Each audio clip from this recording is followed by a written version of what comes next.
The Aventador SV is an Aventador that is more and less.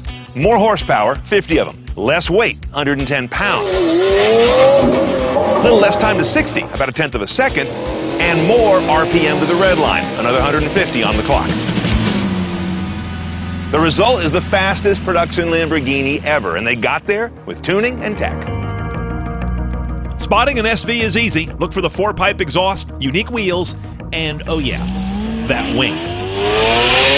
Now, Aventadors in general are no Ford Super Duty. They're already light cars, already full of aluminum and carbon fiber body panels and structure throughout. So where did they find another 110 pounds to take out of this thing? What they did was put more carbon fiber in around the body components.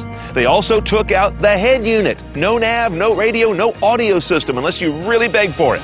Carpets? No. The seats, they're really church pews, are carbon fiber shells with almost no accommodation. You can move them back and forth, that's it. You'll feel the rivets under your butt.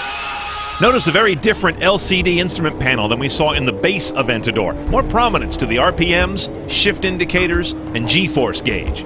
And yellow.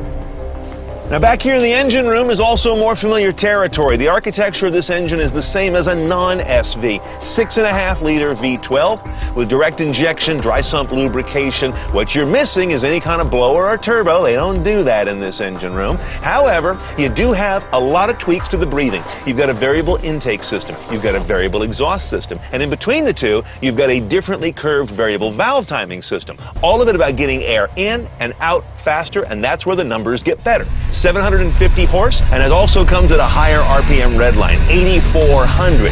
Torque's the same though, 508 pound-feet. That's okay, it's still plenty. And all that goes out through kind of an interesting transmission, where many supercars use a DCT, an automated dual-clutch manual gearbox.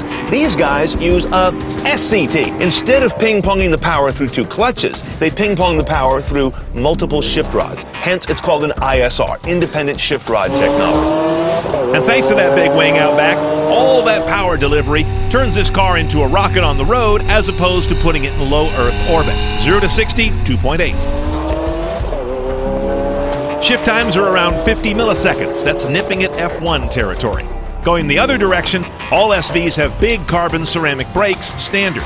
They haul this car to a stop from 60 in less than 100 feet. Okay, if I got to put this guy into a single phrase, it's this. One sinewy SOB. First question I know you've got is, how does the power feel on this versus a non-SV? How do you possibly tease that out unless you're on the track, and we're not? I mean, come on, another 50 horse when you're already at this level? I'll be honest, I can't feel it. What I do feel, though, is the wonderful breathing they use to get there, and that you notice at almost every RPM range. Sweet. Now, it wasn't long ago that I drove the base Aventador, and I recall it being a little more compliant than this. This one's got a real grit to it. It's just hard everywhere, from where you sit to the heavy, heavy load you get on the wheel with this new adaptive steering system. And of course, it's got the adaptive suspension as well, magnetorheological technology that I find is calibrated very firm, as you might imagine in this car. I'm bringing that up because a lot of supercar makers these days actually are trying to make their supercars more palatable on the road every day. This one doesn't make such compromises.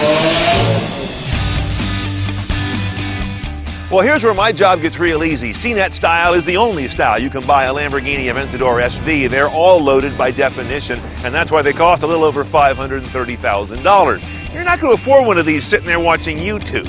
But it doesn't really matter if you get back to work, because these are all sold out anyway. 500 copies, that's all they made. What the SV really stands for is the power of nuance, getting some weight off the ground, moving air through the engine more elegantly, and moving air over the body more purposefully. It also reminds us that Lamborghini really is the Sammy Davis Jr. of car makers, firmly believing that nothing succeeds like excess, Frank.